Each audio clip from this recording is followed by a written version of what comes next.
Power 2, a few minutes late. We'll blame that all on me, but we're here nonetheless. Wednesday afternoon and a bunch of college football games and some hot seat talk today. We talked a little bit about this on Sunday night when we went live, and we'll talk about it again today. Tom, Cole, how you guys doing? I'm doing great because we live in a world where Mike Norvell is still the head football coach of Florida State, and that just has to make you feel all warm and fuzzy. I mean, to be fair, Tom, if you didn't know this, TJ had a very fun a couple of days ago where he actually was on a recruiting visit to SEC Unfiltered Tech. So, we're trying to sign him to a new NIL deal. The package that we have in place is very promising. Mike Norvell, if you're still going to be the head coach after the Wake Forest game, you may lose TJ Pittinger and all of your Garnet and Gold faithful. I mean, we have a very fine offer coming our way to the SEC side of things. TJ was at On3 in Nashville recently.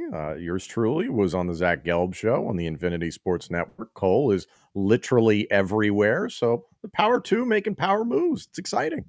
I like it. Well, since we're late, let's just jump right into things. Let's talk Ole Miss, Oklahoma. Yeah. This is an interesting one, Cole, just because I have never been a bigger, since I don't really have anything to cheer for the rest of the season with my team, I've never been a bigger Ole Miss fan in wanting Lane to win as many games as possible to keep him in the playoff conversation and then ultimately in the playoff for very obvious reasons, keeping him out of Gainesville being number one. Are they going to get it done this week? I'll let you take over.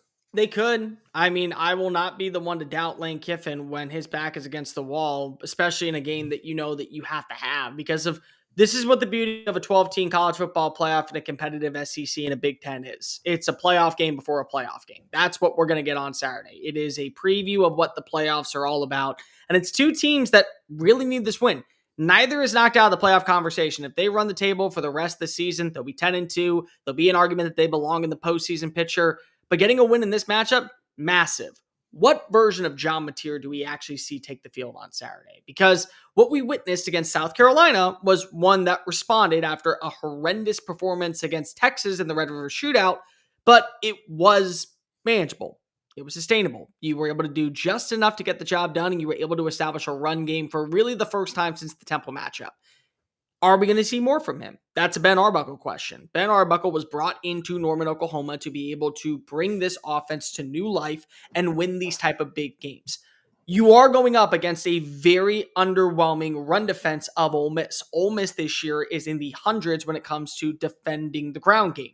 So can you use your advantages that you saw last week against South Carolina when it comes to Xavier Robinson, when it comes to what you got with Torrey Blaylock? And then can you get the usage of the legs of one Mr. John Mateer to be able to add more volume on the ground to create opportunities to win in second and short situations, to be able to open up the playbook on third down opportunities, to make sure that you're keeping Pete Golding guessing. This is one of those games to where we can look at the head coaches, but the coordinators of Pete Golding and Ben Arbuckle may tell you a bigger tale on who ends up coming out on top. You have a good defense. You have still one of the best defenses in the SEC, if not the best defense in the SEC. And certainly one of the best defenses in college football with Oklahoma having the home turf to be able to bail them out of trouble. They're number 3 in scoring. They're number 1 in total yards allowed. They're number 9 in explosive plays allowed. And if I'm not mistaken, they're also number 1 in pressure rate. So they do a good job of getting after quarterbacks. They do a good job of forcing offensive lines to have to rework things at halftime just to be able to keep them out of the backfield. And they've been able to consistently win at the point of attack, whether it be in tackles for losses, whether it be in short yardage situations, making offenses obsolete. Here's going to be the question that you got to ask yourself if you are Brent Venables. Can you get this offensive line to break? Because I don't know if you know this or not, but Ole Miss has only allowed 9 sacks this year. They are a team that does not allow their quarterback to get hit often. And Trinidad Chambliss is a quarterback that is not afraid to tuck and run. There are design plays for him that are going to be utilized to where he sees an opening through the A-gap. He's going to step on up and deliver for a gain of 6, gain of 7, and that could create really opportunistic chances for this offense to be able to put up points. They also are an explosive team. The thing that people do not pay attention enough to when it comes to Ole Miss is that they may not have one legit number 1 receiver. You know what they do have? They have 3 guys that can all win across the middle of the field for 15-plus yards. Deuce Alexander, Jajon Stribling. You throw in Harrison Wallace. I throw Daquan Wright in, the tight end. There have been multiple opportunities to where if you give them the ball in space, they will not only beat you because of their speed, but they will also beat you because of great route running and the ability to win at the point of attack that creates first down drives and big plays down the field that gives you more of a balance, approach when it comes to Lane Kiffin's play style. But the other thing that's going to be interesting here is that last week, the run game by Georgia really got after Ole Miss's defense. You want to know what didn't get after Georgia's defense? The run game for Ole Miss. Ole Miss's leading rusher was Trinidad Chambliss. And yeah, Keelan Lacey had 2 rushing touchdowns, but both were set up by explosive plays through the air inside the red zone at like the 3 and 4 yard line. So when you're going up against a defense like Oklahoma, there is an opportunity to make this offense one-dimensional. And we saw last week, especially in the fourth quarter, hey, you are going to beat a Trinidad Chambliss through the air. You're going to have to be able to get those strikes downfield to one of your wide receivers. And that's the only way that we're going to give you an opportunity to win this football game. That becomes the game plan for Oklahoma, where they take away the ground and pound attack. This may end up being a reason why, hey, John Mateer may have a B- performance, but B's get degrees, and B certainly can get your wins against an Ole Miss team that maybe feels like it peaked a little bit too early, and now it's coming back down to reality of a 9-3, 8-4 season ahead. The most that Oklahoma has given up this year in a win is 17 points. And I think, Cole, you and I can agree that the Red River Shootout is kind of a bizarro world, and losing that game by 23-6 against Texas. It's not saying you don't throw that performance out, but you almost do. It's an outlier. It's an outlier. Yeah, it's an anomaly. Meanwhile, Ole Miss, the least they've scored at any point this season is 24 points. This is an Ole Miss team that can score points on virtually anyone. And the fact that they took Georgia down to the wire, yes, they let it go there. I think they lean too much on the passing game to all the points that you just touched on. They just don't have it when it comes to running the football. They haven't in a couple years now at this point. And that's a real problem for Lane Kiffin and company. I think this is going to be tight. I still favor Ole Miss. I think this being on the road, it's going to set up Brent Venables and that defense to put together a great game plan against Chambliss. Like there's been enough tape now on Trinidad Chambliss that you should know how to play him. And if you basically just give them the invitation to run the football, you should be able to win if you're Oklahoma. But this really does feel like kind of a coin toss to me, a coin flip that is, in terms of how the game ultimately finishes. But if you're Oklahoma, I think there's far more pressure. You have number 8 Ole Miss. You're at number 17 Tennessee. You're at number 4 Alabama. You're home against number 15 Mizzou, and then you're home against number 20 LSU. I think the ultimate pressure on Oklahoma to have to win out the rest of the year is pretty significant. I don't think they have to win out to make the college football playoff, but you're going to drop a handful of games here in the next few weeks. It's inevitable, and I don't think they're better than Tennessee, Alabama, and maybe Mizzou. I think that's going to be a coin flip as well. LSU, I would take Oklahoma at that point, but the schedule is awful for Oklahoma. It's really favorable for Ole Miss the rest of the way. So this feels like a situation where Ole Miss trying to get up from the Georgia game, Lane Kiffin trying to block out the noise of, is he going to Florida? Is he going to Penn State? Is he leaving in general? All that sort of stuff. I think Ole Miss pulls this one out. I think it's going to be close. It's going to be lower scoring than what you normally see out of Ole Miss, but they're still going to be able to put up points. They're still going to be able to do what Ole Miss does in this game. So, TJ, I don't know how you feel about this one, but this is one of the more interesting matchups of the weekend. Yeah, the spread is interesting to me. Cole, I don't know if you have a take here or not on this, but is it still 5.5? I know it's fluctuating. I think it moved down slightly to 4.5. I mean, it's not. It's less than a touchdown. So that makes a little bit more sense, it moving down some. And Vegas knows, right? Like I hate to doubt Vegas because they'll win this thing by 6. And I'll be like, well, there you go. But it just feels like to me, I have a lot of confidence in Ole Miss. Should they, and I know Oklahoma's defense is better, but just the way they performed short of that minus the fourth quarter, when Georgia really locked down and Ole Miss kind of ran out of answers, it feels like, man, they went on the road, not to doubt Norman, but I don't think Norman is going to be quite, they've been to a similar road atmosphere just a week ago, performed fairly well, answered the bell there, started quickly and moved the ball well. And I know that Oklahoma's defense is better. There's no doubt about that. But I don't know, even with Oklahoma's defense being better, I don't know that they can score enough unless Oklahoma really can turn it on and kind of revert back to maybe how they were earlier in the year. But even then, I don't know if they were impressive enough. Now, defense wins championships, but do they win individual matchups? At times, yeah, they do.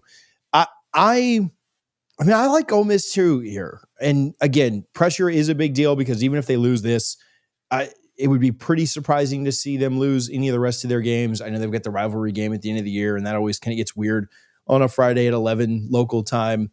Florida beat them last year. So, yeah, could they do it again this year with the interim coach? Maybe. But the pressure is definitely there on Oklahoma. But I kind of lean Ole Miss too. I don't know if I have a score or not, but Cole, I'll get your final thoughts and then we'll predict it. There's two things that you need to know in this game. The rushing number of yards for each quarterback, I think, is the most important stat. Whoever is the quarterback that gains more yards with their legs, because if there are design runs for John Mateer and there are design runs for Trinidad Chambliss, I think he's probably going to win the football game. That's just my 2 cents on it. The other thing is I want Oklahoma fans to remember this number, 72. Here's why I say 72. Because last week, Georgia ran 80 plays on Ole Miss's defense. They scored on all 8 drives, 80 plays. Most teams that run 80 plays against you, your defense is going to break at some point. Yeah. You're not going to be able to survive constant overall opportunities of second chances when it comes to the rushing attack or explosive plays downfield. Eventually, it's going to catch up to you. And all it takes from the opposing sideline is 1 3 and out, which Georgia got, and your defense is exhausted. It's unable to catch its breath. It's unable to kind of play with their hands on their legs. And so I look at number 72. Can you run 72 offensive plays against Ole Miss's defense in your own backyard and do just enough when it comes to the ground and pound attack with John Mateer and your 2 running backs to be able to force this team to throw it all in the box, and then maybe you take a shot downfield, whether it be to Isaiah Satanga, maybe it's Deion Burks, maybe it's Jared Kanik, maybe it's a wide receiver that we haven't even talked about just yet, and that ends up being the final score. I really want to not make this happen because of it. When I say it, it's going to mean that they're winning this football game. But I also think Ole Miss gets the job done. I think this is going to be a 28-24 finish, and I think that now that means Oklahoma's going to win because we all just took Ole Miss. Well, sorry about that, Ole Miss, but I'm picking you too. I'm going 27-20, Ole Miss. I need to see more from Oklahoma's offense. I know Ole Miss's defense is not elite by any means. I know Georgia scored on every drive, but I just don't have enough faith in them. So Ole Miss 27-20 on the road. I commend John Mateer for coming back as quickly as he did. I don't think he's okay.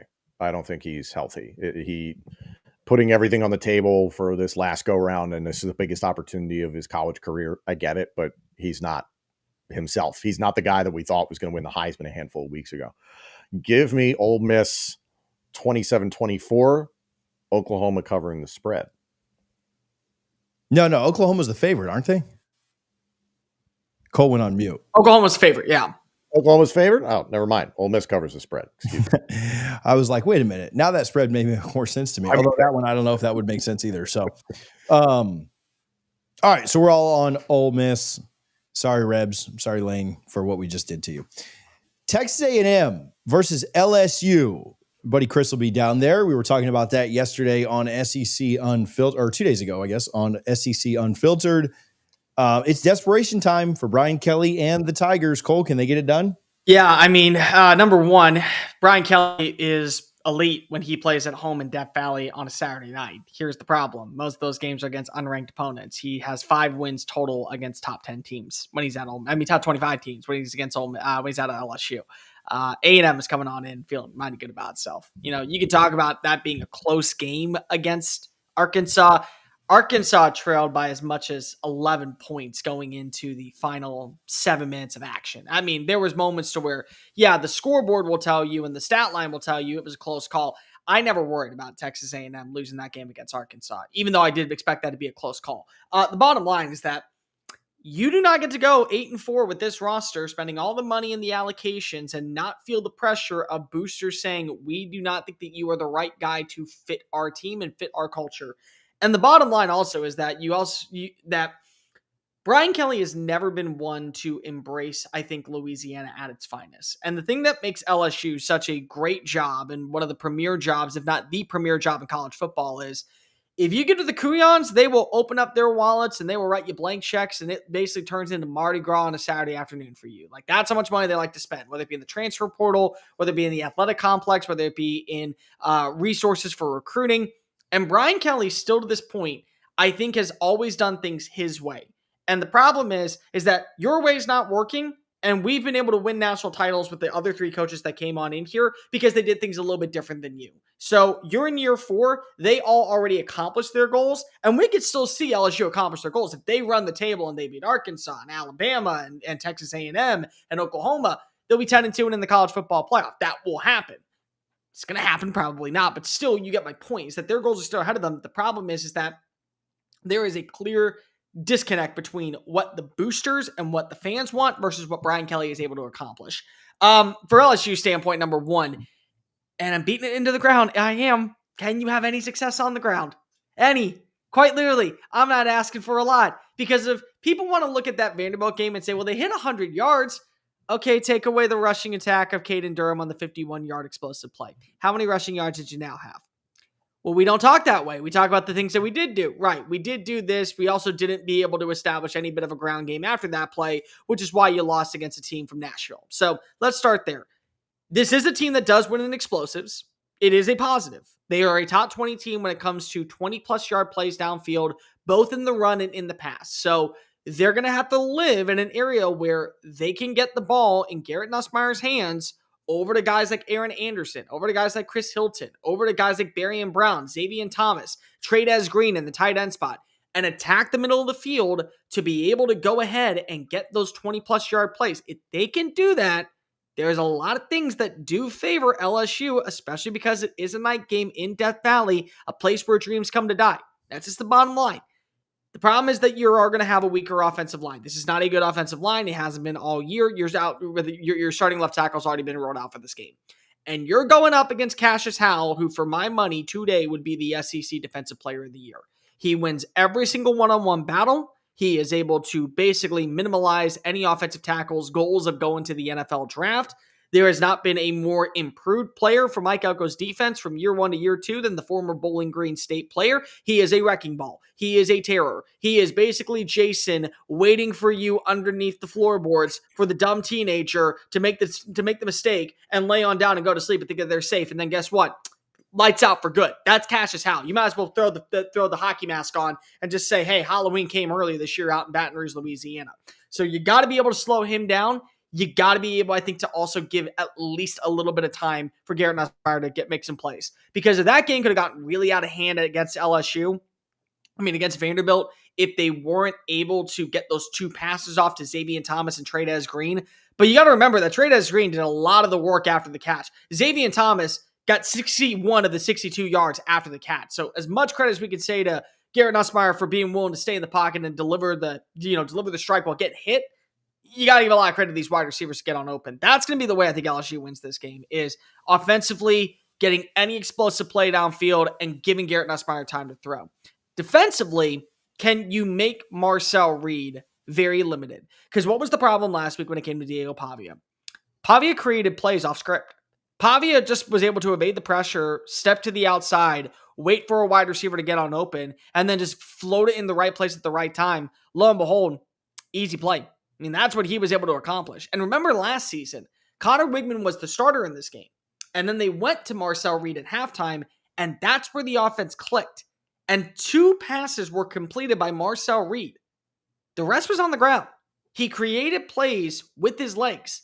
So can you make him create plays with his arm? The explosive plays are there. I mean, you have 3 incredible wide receivers, and then you can throw in Terry Bussey for that matter, who's a good complimentary number 4, Nate Borgature, a tight end. Thor, Amari Nyblack, they can also make plays. Running backs out of the backfield can certainly be a factor in this game. So you got weapons, but the thing about this offense is they can beat you in so many different facets. And that's something that I think LSU has yet to see so far. You know, you've gone up against some really quality wide receivers. The Clemson game, you went up against some really good rushing attacks. Jaden Baugh, I mean, even if you throw in Diego Pavia, he can move. You haven't, I think, gone up against teams that feature this many weapons with this much offensive firepower that can beat you. Oh, and they also have an offensive line that can make your defensive line mobile, which is another big time factor, I think, in favor of Texas A&M. But Marcel Reed is going to be the key in this one because all it's going to take is one overthrow deep shot downfield to Mario Craver or Casey Concepcion or Terry Bussey. And you got it at AJ Halsey waiting for like a arm punt. And the ball goes right back to him and you get the ball right back into the arms of Garrett Nussmeier and he can make some plays. So there's a lot of things that I look at for the Texas A&M team. And the also fact is they've played 5 straight games. It's their second road test. They just went down to the wire, quote unquote, even though I personally didn't think it was that way, against Arkansas.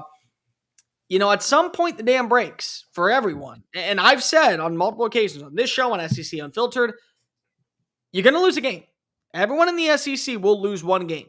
And this is a team that has not won in Death Valley since 1994. Here's the fun part. The last time that they won in 1994, they also won the Southwest Conference. So things are trending upward, and that's where you got to look at it. Let me follow up. I'm glad you mentioned 1994. That's also the last time that Texas A&M football went undefeated. Yep.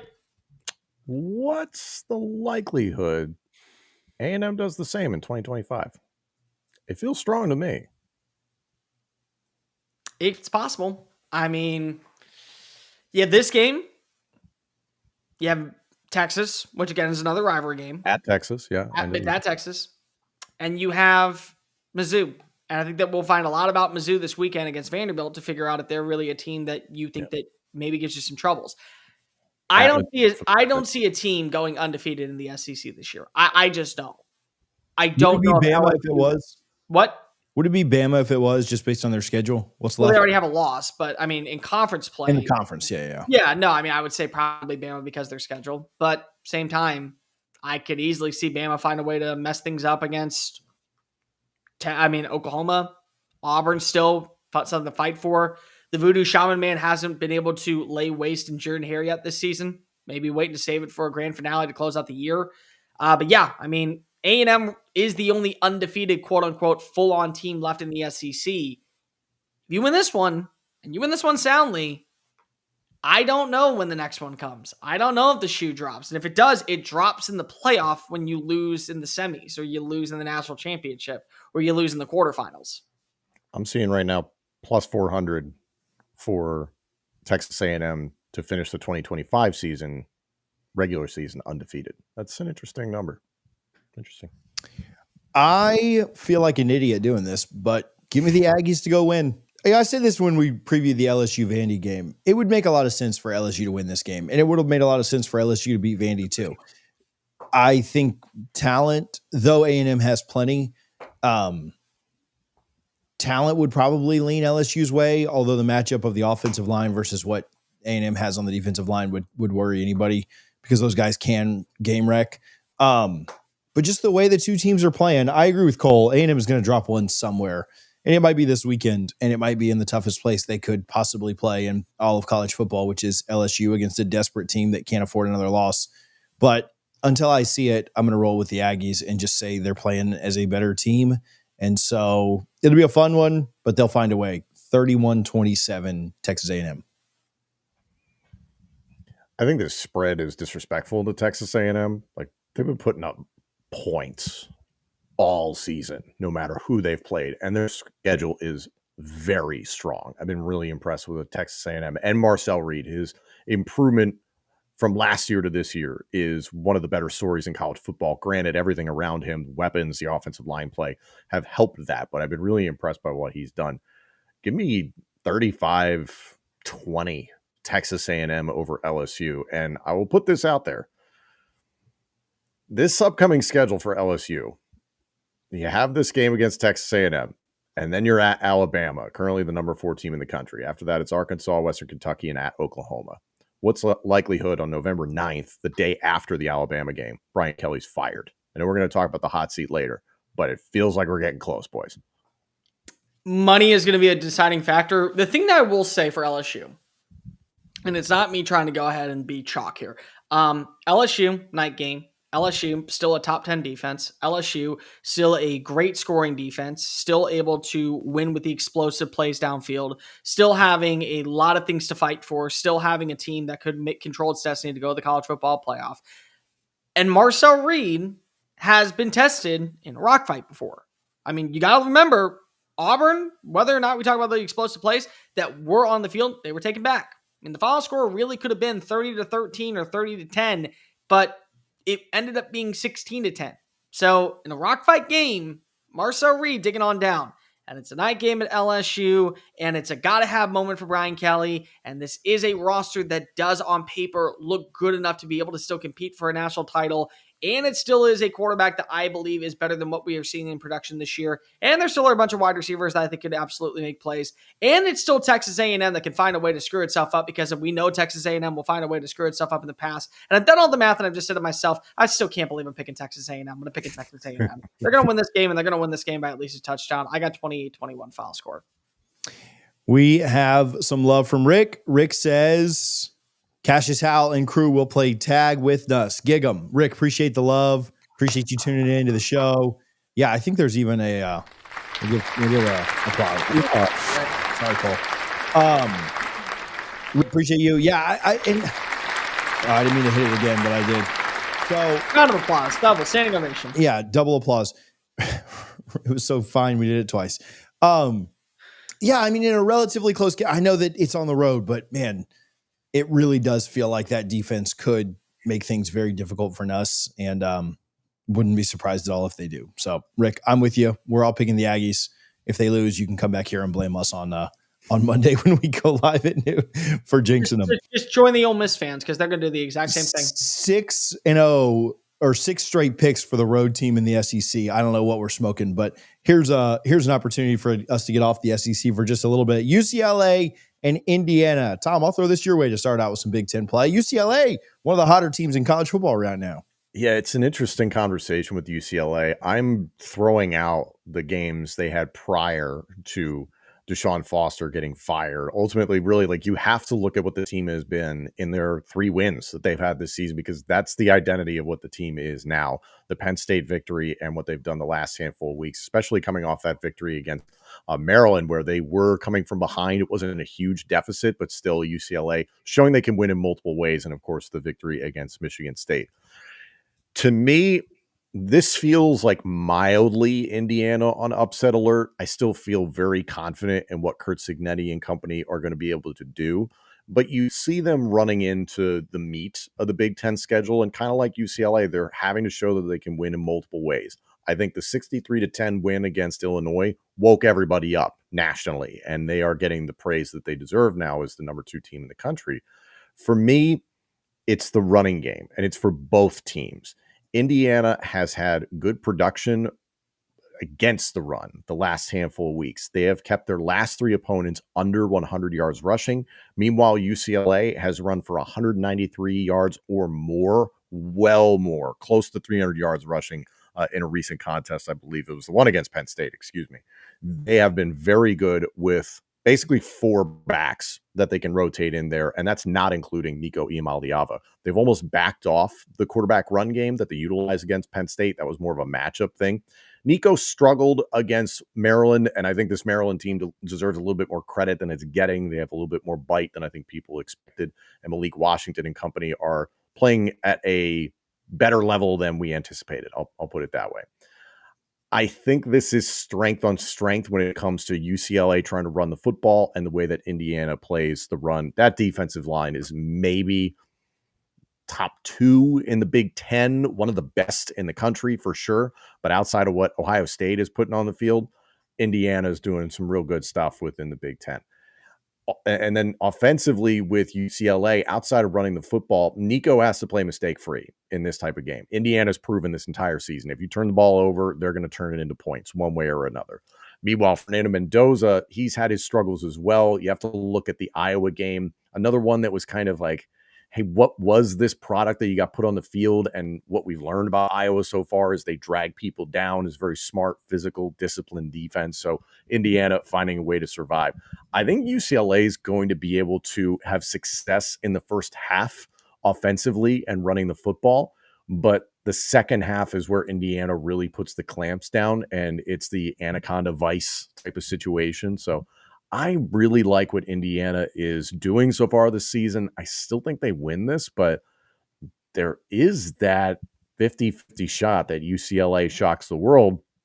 Shocking Penn State a number of weeks ago, I think there's enough tape now to realize that this Penn State team is not that good. This Indiana team is as advertised. I think they're finally getting the respect they deserve, but I still like Indiana to pull this thing out. It's a difficult environment for them, but being at home obviously is going to be easy, but I think it's going to be a difficult environment against a really motivated UCLA team. I think Tim Skipper and Jerry Neuheisel are doing a phenomenal job. Tim Skipper could win Coach of the Year, and he's an interim head coach. It's been fun to watch UCLA. Let me ask you this. Even in a win over UCLA, we all know that UCLA is not the exact same team as what Ohio State's been going up against with Washington, with Illinois, all these other programs.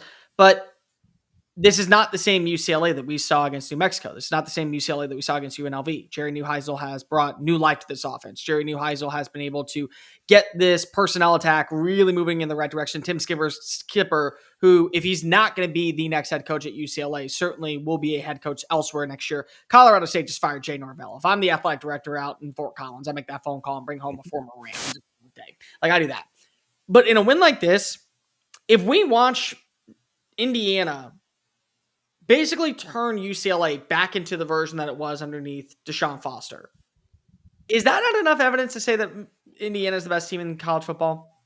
Or at least is that not enough to say there's glaring evidence that they're going to be almost a complete team, and because of their efficiency, it's almost impossible to beat them unless they beat themselves?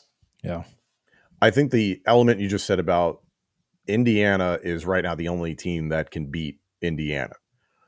However, I don't think they're the most complete team in college football. I think you have to consider Ohio State, Alabama, and Georgia first. Georgia's deficiencies in the secondary, and they're giving up a lot of points this year, so I think you have to point to that. Ohio State quarterback is probably their weakest position, and Julian Sands doing just fine. He's not lighting the world on fire. He's doing exactly what they want. So I still think you have to look at those first handful of teams: Ohio State, Alabama, and Georgia. Overall, Indiana beating Oregon in Eugene was a huge deal. Like, you got everybody's attention beating Illinois. And I think we understand what Illinois is right now. They're in that like third tier of the Big Ten. They're good, but they're not great. You beat a very good Oregon team.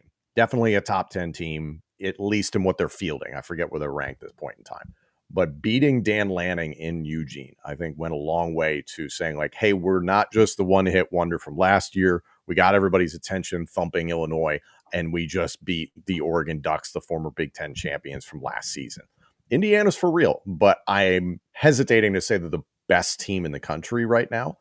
This just sets up, again, really nicely. You've got this UCLA game, and then you're going to handle, you've got Maryland, you're at Maryland, and then you're at Penn State versus Wisconsin at Purdue.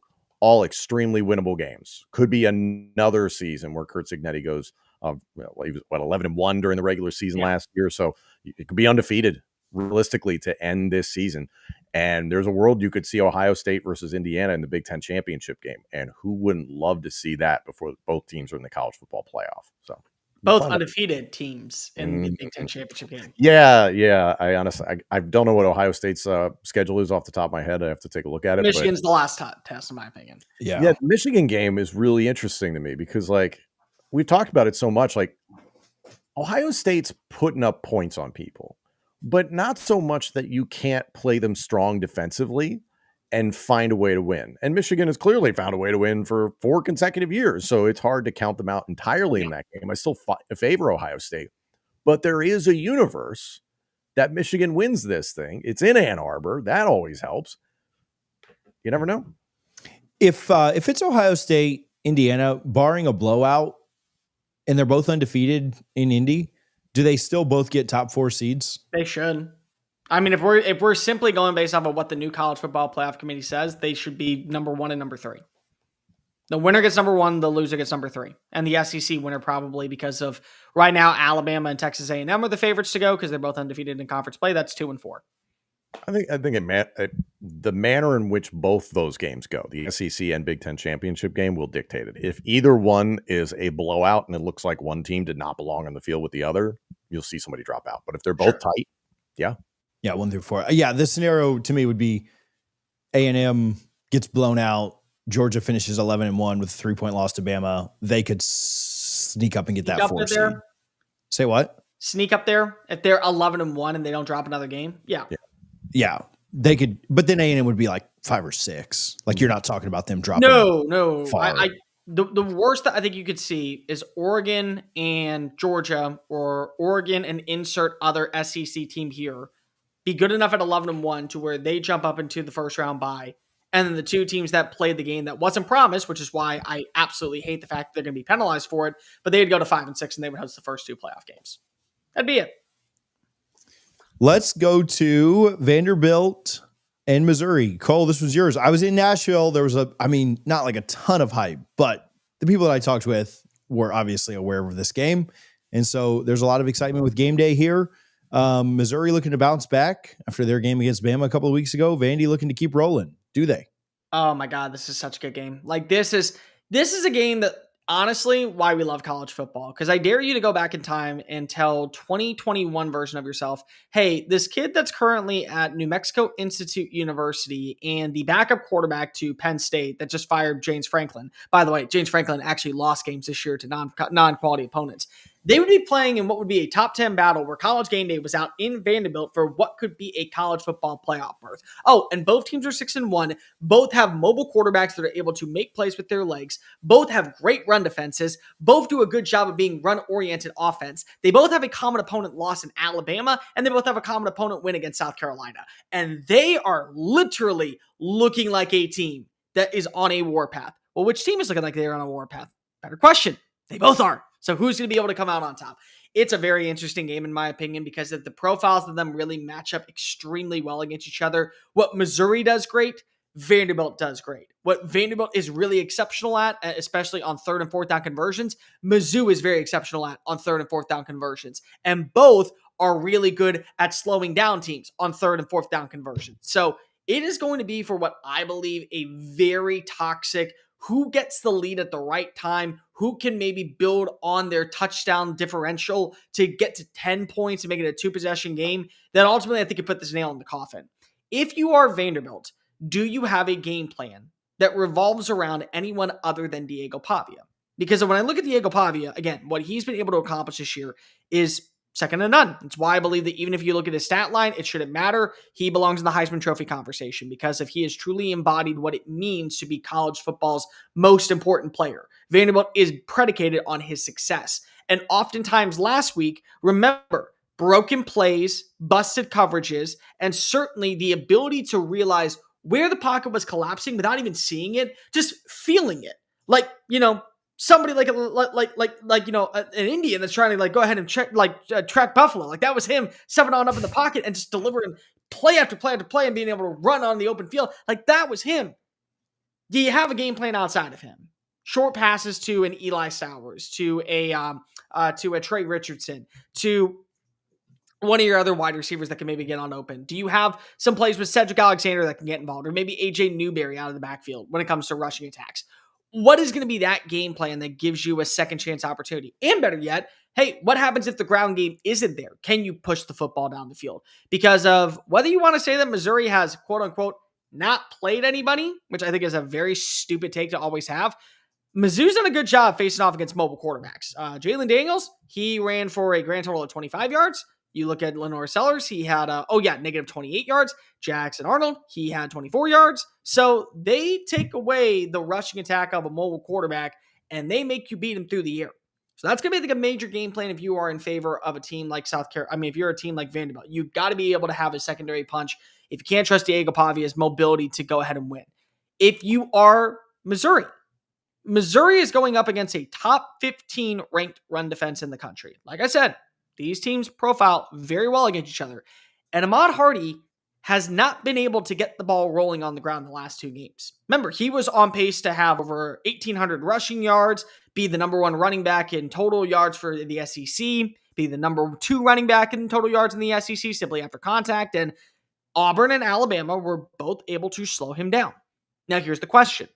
Have we seen a very good rushing attack go toe-to-toe with Vanderbilt so far this year, because Alabama hasn't been able to run the football efficiently. Utah State has not been able to run the football efficiently. Virginia Tech hasn't been able to run the football. You got South Carolina that ranks in like 113th in rushing. They're actually worse than LSU. And LSU, we know how bad they are at running the football. Take away the 51-yard strike, you held them to 3.3 yards a play. So can you have a game plan where Ahmad Hardy and Jamal Roberts are able to get into the second and third level and then simply go off to the races? If that ends up being the case, that might be enough for Missouri to be able to go ahead and punch its ticket. But the other thing that we got to remind ourselves, ladies and gentlemen, is that once again, Mizzou is in a road game. It's the second straight road game for the Tigers. And they just played in double overtime to guarantee that they were able to beat up on Auburn. So it's like, those are things that you got to wonder, does the atmosphere, does the overall precedence of knowing that what the expectations are, college football playoff berth, and also having to deal with an environment outside of Memorial Stadium all factor into where this is where we do see Mizzou kind of come back down to reality and unfortunately have some major miscues that ultimately lead to Vanderbilt keeping their historic season alive, not only being bowl eligible, but staying in the hunt for the college football playoff. It's possible. And the other thing that I'm looking for is which quarterback has more turnovers, because we know both of them are going to run the football. We know both are going to have design runs with their legs, but you got to ask yourself, hey, Bo Pabula, are you going to have 2 bad interceptions in this game? Hey, Diego Pavia, are you going to have 2 red zone turnovers? Because the last time that you had 2 red zone turnovers and you didn't play Vanderbilt football, it ended up being a reason why you lost to Alabama in Tuscaloosa, or you'd be undefeated going into this matchup. Turnover battle is going to be everything in this game, just based on what we've seen so far this season. My heart wants to go with Bo Pabula pulling off an upset. How ironic would it be after Vanderbilt upset Alabama last year in Nashville, and this year a game which is high profile, but not as high profile as that Alabama game. And Mizzou, a mobile quarterback, has some magic happen late in the game and ultimately break the hearts of Commodore fans in Nashville. I still lean Vanderbilt, man. I still like what they put on tape. I think they're a more physical team overall than Mizzou. I don't think Mizzou is a finesse team by any means, but the way that Vanderbilt is built from Clark Lee, they're going to punch you in the freaking mouth, and they are going to play a tough 60-minute football game. I know that's a cliche, but they are going to be very prepared for this game. And to the points that Cole just raised, for a team to deal with a double overtime victory like Mizzou had last week, the loss the week prior to Alabama, this is a team I think that has been through a lot in the last few weeks, and constantly getting up for these big games is extremely difficult, especially in the SEC, especially on the road. I still like Vanderbilt in this game, unfortunately. I'd love to see Mizzou from an emotional standpoint. You know, I'm all about Bo Pabula, former Penn State guy, but man, I just like Vandy. Yeah, I completely disagree with Tom. I would rather see Vandy win this for the for the miracle kind of season to continue on. So screw Missouri in this one. Not really though, because they are a fun story too, and I do like Bo, and they do a lot of things well and fun. How well? I mean, Cole alluded to this, but how well can they run the ball?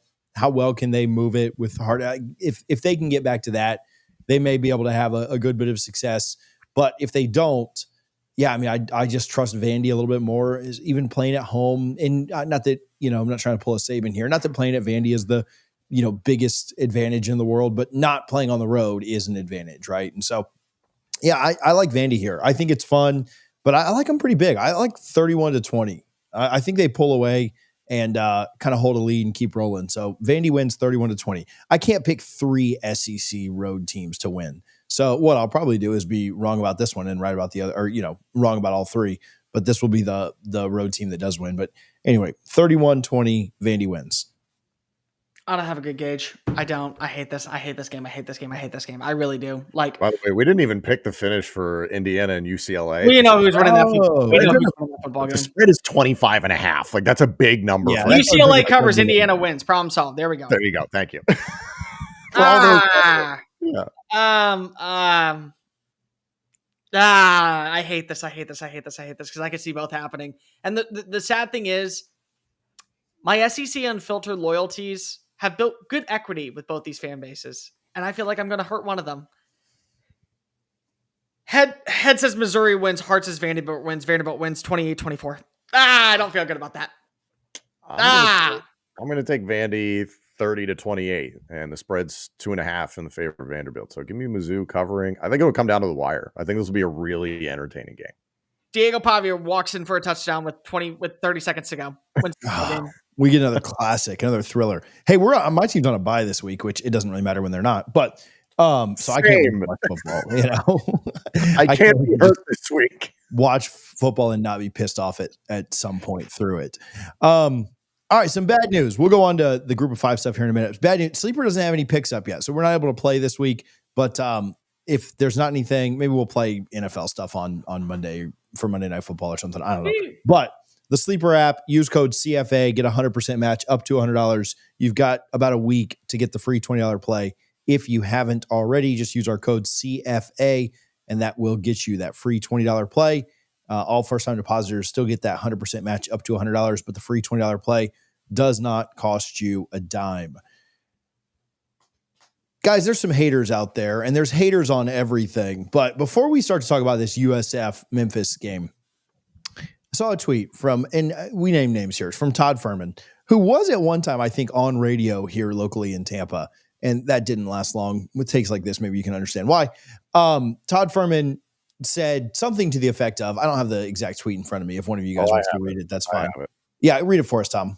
It says, and I quote, "College football parity is great until we get USF versus Georgia Tech in the first round and nobody watches. Tell me I'm wrong and tell me I'm an elitist, but the ratings won't lie."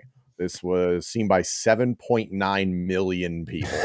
Mostly torching him for this take. Okay, here's why the take is wrong.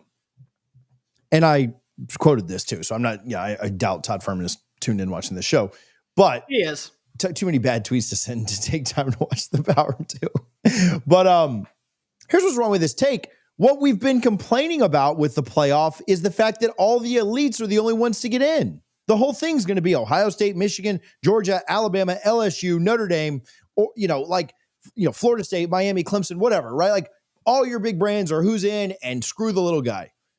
This would be phenomenal. This is what we love about the sport, is the underdog Cinderella type aspect. And I'm not trying to disrespect Georgia Tech, but that's what they are too. Let's be very fair. Not only that side of things, that I've never sat down and thought, I wonder what the ESPN ratings are going to be, or the Fox ratings, or the CBS Sports ratings are going to be. That's going to determine why I watch a football game. No, I've watched Liberty midweek the last 4 weeks. I like football. That is so asinine to me to think, well, what about the ratings? That's what I think we're trying to avoid with the college football playoff, because what we all expect is for all of the big brands to get in every single time. And so, first of all, who gives an F about the ratings? Second of all, this matchup would be fun as hell. Haynes King versus Byron Brown. This would be phenomenal. I am actively rooting for this to happen. And if it does, thank God. I hope Furman doesn't turn in and watch, and I hope it's the best game of the playoff. Now, do I think USF or Georgia Tech can really go on and win 3 or 4 games in the playoff? No, absolutely not, right? I'm not trying to hate on them, but I think we all understand the talent on rosters. But crapping on this game because of what ESPN's ratings might look like after, I don't care if I'm the only person to tune into this game. It doesn't bother me. I like football, and I like good matchups. And just like Cole said, I understand they both have the SEC patch on their jerseys. How many people would have tuned into Missouri versus Vandy in 2021? It's the same thing. And so are we crapping on that matchup? No, it's going where game day is going this week. So I don't know. I think it's asinine. It's a stupid take, and more power to Georgia Tech USF. Not only just being a Tampa guy, obviously I was cheering for USF to do well anyway, but I hope we get this matchup in the first round. I'll say this. I love college football. I have loved college football my entire life. The beauty of this sport is that any given corner of the country can be king of this nation for one day through the majesty that is college football. Anybody can beat anybody at any given time. The unpredictability, the parity is what makes college football great. If you are watching for the ratings and the money, you have no life. So Todd Furman, on behalf of all real college football fans everywhere, go fuck yourself. From my standpoint, why are we calling out USF and Georgia Tech of the two teams out there? For real.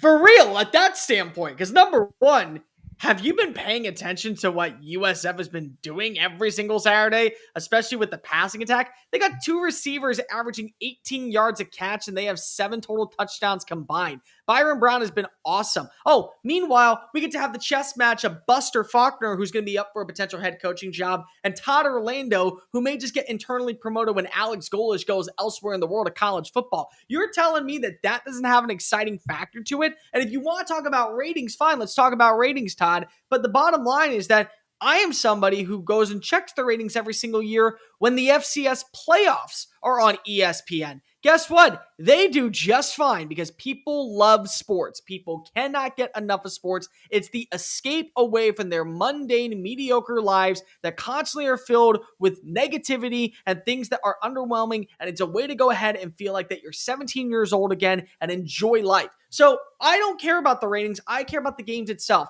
Oh, and for you who say, once again, that it's all about the big time brands, let me remind you that last season there was a little old roster by the name of Arizona State that took Texas to double overtime in the Peach Bowl, and if not for an interception by Andrew Makuba and 2 incredible plays, including a 4th down pass in overtime to Matthew Golden from Quinn Ewers, we are talking about Arizona State, the team that had to fight its way over the final month of the regular season just to get to Arlington, would have been playing against Ohio State in the semifinals for an opportunity to go to the national championship. So you can say whatever you want about the big time brands always getting more favoritism and it doing numbers for the ratings. But when games are actually played on the field and not on paper, sometimes we have weird, wacky outcomes. We saw it when we watched Boise State take down Oklahoma. We saw one of the greatest moments in college football history. Wouldn't be possible. We saw Cincinnati go undefeated and make the college football playoffs as a G5 team. Sometimes TCU took down Michigan a couple of years ago. Yeah, UCF in Auburn. You know, like people crapping on this is incredible. Versus Florida State when they were a G5 school. Yeah. Again, you can't kid yourself. And by the way, what happens if finally we do see a G5 school like USF actually win that game? You don't think people would be talking about it for the next week, if not month? I'm talking about it now, thinking that it's a possibility depending on what the matchup is. And wouldn't it be better? I mean, just if this really was what your concern was, right? Like if your concern was what Furman's concern is, and we will talk about this Memphis USF game in a minute and then go on to the hot seat check and get out of here. But if this is really what your concern was, isn't it better to put 2, they're not bad, right? But like just 2 bad teams up against each other so you get one good matchup of underrated teams as opposed to just giving 2 other teams like a Notre Dame and a, whoever, LSU that makes it in? Isn't it better than Ole Miss is maybe a better pick for that? Wouldn't you rather see this than Ole Miss, Georgia Tech, and Notre Dame, USF, right? Like, isn't it better to put them together when you're doing these rankings so that you can kind of eliminate some of the blowouts? So, yeah, this is like the perfect thing to do.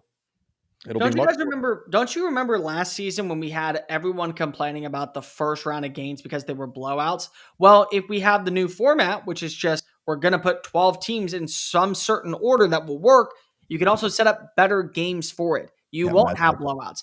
SMU versus Indiana would have been a better matchup. Or Tennessee versus Indiana would have been a better matchup. Tennessee, Arizona State. Well, not that matchup wasn't good, but yeah, you could have fixed these things to be and made better. It so much easier for people just to enjoy college football. That would have been it. So quickly, Memphis USF. Memphis loses last week to UAB, which maybe takes a little bit of the shine off of this thing. Maybe it would have had game day.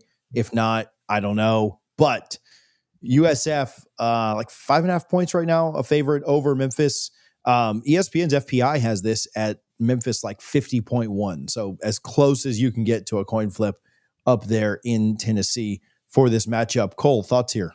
Memphis is a really good scoring defense. They rank in the top 20 in the country. They're only allowing 18.3 points per game. The problem is that you have one of the best total offenses in the country with USF. They're getting 476 yards per game. This is a really good litmus test, I think, to see which is going to break first. An offensive juggernaut that is able to put up a lot of points in American Conference play with USF, or a defensive powerhouse that is able to stop teams and be able to fight its way back and have a defense that does just enough to give their offense second chance opportunities. Remember, their game against Arkansas at home in the Liberty Bowl was only won because of their defense figured things out in the second half to give their offense a spark. So this is going to be something that I think that you look at is Ryan Silverfield and how this defense is going to be able to slow down Byron Brown, Chaz Ninrob, the deep pass downfield, all the consistency that we have seen so far from USF this season that puts them in a position to where they can win. The mobility of Byron Brown is going to be massive in this game. Here's the news if you are Memphis. You've already gone up against a mobile quarterback in Taylon Green, and you did a decent enough job of slowing him down in the second half. So that may end up being one of the underlying key stats that we're going to come back and remember. What did we see from the starting quarterback of the Bulls that made you feel confident that his legs were not going to be a factor in ruining your afternoon? Tom, any thoughts on this one, or do you want to give us a prediction? I look forward to just being a fan. I admittedly have not gotten to watch much of either of these teams. I saw the USF upset of Florida earlier on this year, and that's about it. I haven't followed their path very much since then. So I'm excited to have an entertaining football game because that's why I tune in for Kennesaw State last night against FIU. That's why I tune in for Western Kentucky against Louisiana Tech, which went down to the wire, by the way, and was a fun game. That's why we watch these games, to be entertained and to discover something. So I'm very curious to learn more about USF and Memphis. I will ride with the home team here. And by home team, I mean USF because I live in Tampa. So give me the Bulls 31-28. So far this season against American Conference teams or G5 teams, Memphis has given up 10 points, 16 points, 7 points, 26 points, 7 points, and 31 points. The 31 came last week against UAB with an interim coach. That felt like the dam was about to drop. Here's the problem. Look at USF and see how well they've been able to score this year. 34 on Boise State, 63 on South Carolina State, 54, 63, and 48 in their last three games outside of the 49-12 loss to Miami. They are a team that knows how to score. They're a team that knows how to score efficiently. They can win through the air. They can win on explosive plays. But this game is being played at the Liberty Bowl, right? Yes. Yeah. So here's the thing. I have Memphis as my G5 representative, and I really do not like being wrong. So I'm going to take Memphis to actually win this game. I'll go 31. I'll go 38-35 final score. Ooh. They do just enough to get the job done. And I will say this right now. Make sure that you go ahead and hammer the over on the rushing total for Sutton Smith. 6.4 yards a play. 9 runs of over 20 plus yards downfield, 6 touchdowns. And when you get in the red zone, you're going to have to watch out for Brendan Lewis if he ends up playing in this game. Tom, it doesn't mean anything, but make a pick just to split the difference between me and Cole. My pick? Fuck you, Todd. Let's wrap up with some hot seat talk. Listen, on the thumb, I put Brian Kelly, Hugh Freeze, and Mike Norvell. Do we want to talk about anybody outside of that or stick with those three and go on? Cole, you can start us. Yeah, we have a few that we're going to go with. So let's start off. And I got like 6 names that we're going to go through before we get out of here. So I want you to tell me what needs to change for them to save their job. So we'll start off with Brian Kelly. They got to win games. Yeah. I mean, that's the easy one, right? But yeah, they've got to be able to block somebody up front and run the ball effectively. Nuss has to play a little bit better. So now I've given you 4 things at this point. They haven't shown the ability to do that all season. Brian Kelly's felt like a square peg in a round hole with this program the entire time that he's been there. He's doing it for his family. Goodness gracious. So yeah. I think that you need to make an entire coaching staff change in the offseason. It comes with the fact that they're going to give you more money to be able to what would be used in a buyout to go revamp your entire offensive personnel. And once again, you're going to have to be able to make a decision on what you want to do with the quarterback position and other certain positions. Before we move on, likelihood he gets fired on a 1 to 10 meter in 2025. 8.5. Okay. I was going to say 7, but yeah. 4. I do not think he gets fired, even if they do go 8-4. I don't think they have the money to do so. Let's move over to a coach that I do think will be fired and could be fired as soon as Sunday. Hugh Freeze at Auburn. What needs to change, if anything, at this point for him to save his job in 2025? Who do they have this weekend? Sorry. Well, you should beat Arkansas. I mean, you should. Yeah. I don't know if it'll be Sunday. I mean, they've got to upset. I mean, they got to pull a couple upsets, and to Auburn's credit, they've been close, right? They played A&M extremely close. They played Georgia extremely close. They played Missouri extremely close. They played Oklahoma extremely close. winning close doesn't matter. I think they're going to win their next 2 games. They win 3 of their next 4 games, right? And that still would have the Vandy game in there. So yeah, I mean, they'd have to upset somebody. You know, if they can beat Arkansas on the road, Kentucky at home, they'll beat Mercer. If they can upset one of Vandy or Alabama, which could be, I mean, they both should be top 10 teams at that time. Maybe Alabama will be even higher than 4 where they're at right now. If he was upset one of those, what's their overall record? So they're 3-4. So that would get them to 7 wins, 7-5. That's probably, maybe that's not even good enough, but got to get at least to 7. Maybe to save his job, he's got to get to win all 8 of them, which doesn't seem realistic. But yeah, I mean, to me, he's got to upset somebody. What's his buyout? $38 million, if I'm not mistaken. It's manageable.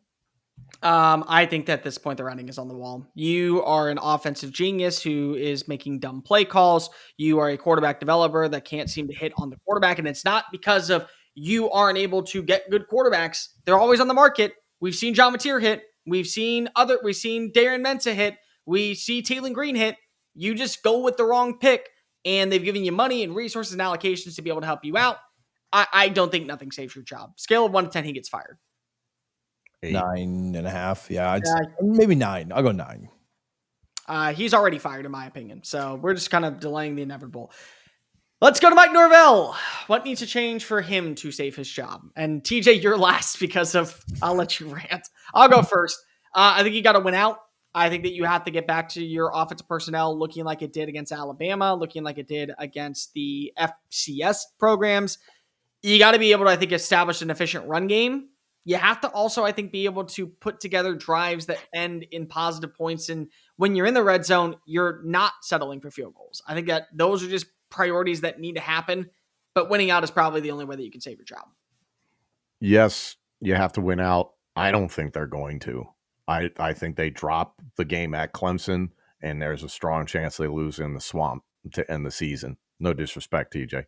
But the way that this team is constructed, it just doesn't give me a lot of confidence in what he's able to put together. But he's got the vote of confidence from the AD. So backing up, did you see Hugh Freeze asking for the vote of confidence? Wait, what do you mean he asked for it?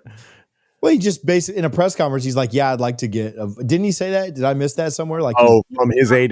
Oh, God, it was taken out of context because of how things are. But still, yes, he did say that.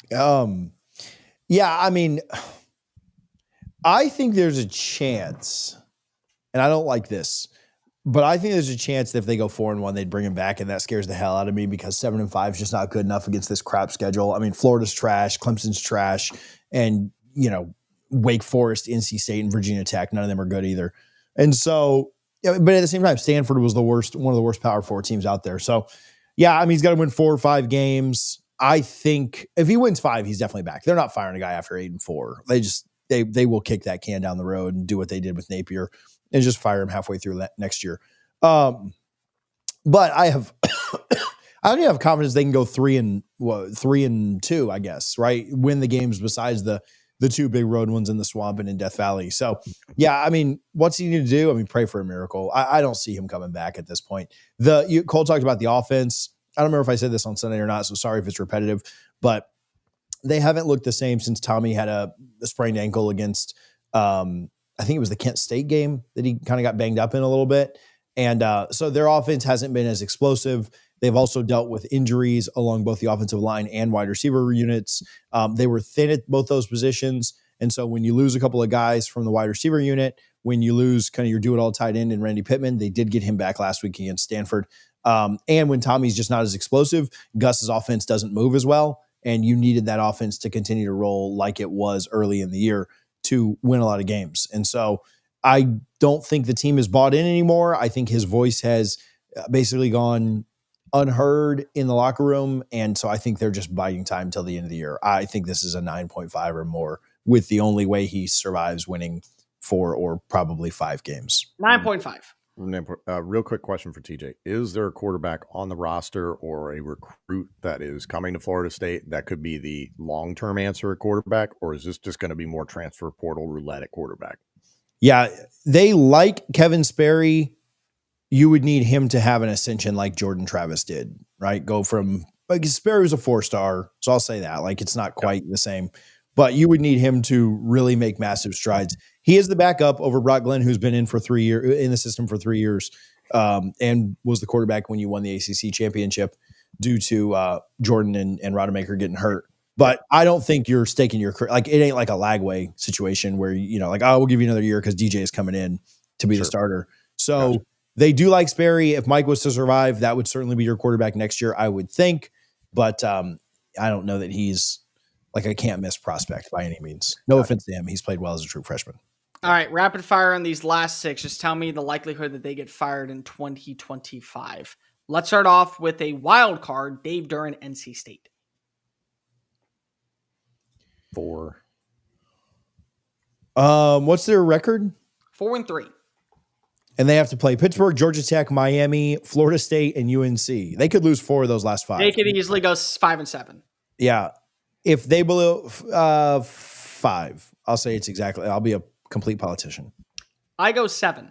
I think that they want change out in Raleigh. I think that when you see some of the names that are available this offseason that could bring in a revamped culture, and you're a program that constantly finds itself in that 8-4, 9-3 range, and you've taken a massive step back, very easy for me to say, hey, listen, we got to go ahead and make some changes. No personal offense to you, but ultimately this is the way we go.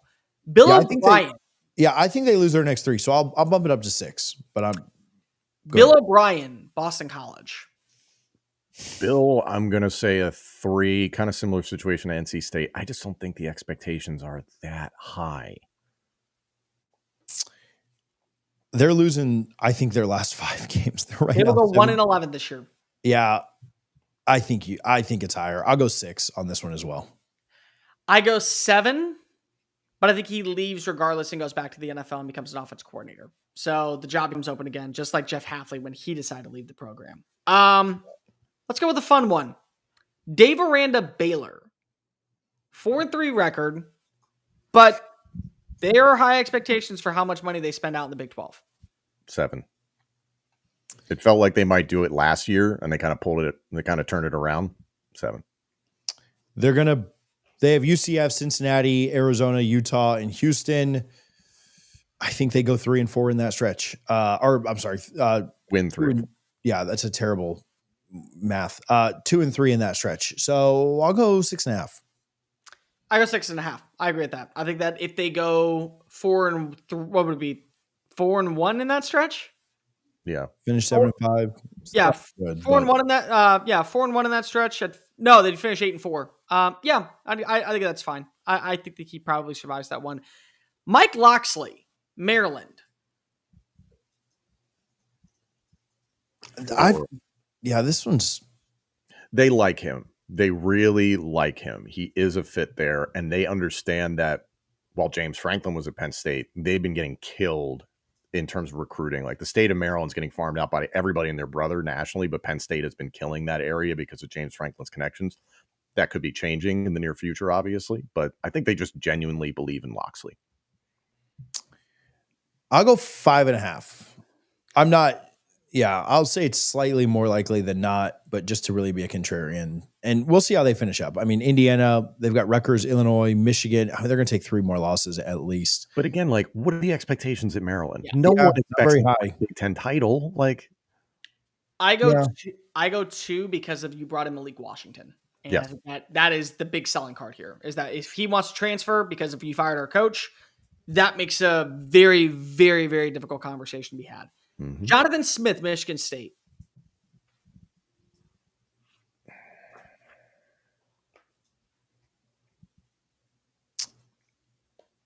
I'll say 7 because you're probably hoping Aiden Chiles stays and you want to make a change for somebody that'll be exciting for him so that he will stick around.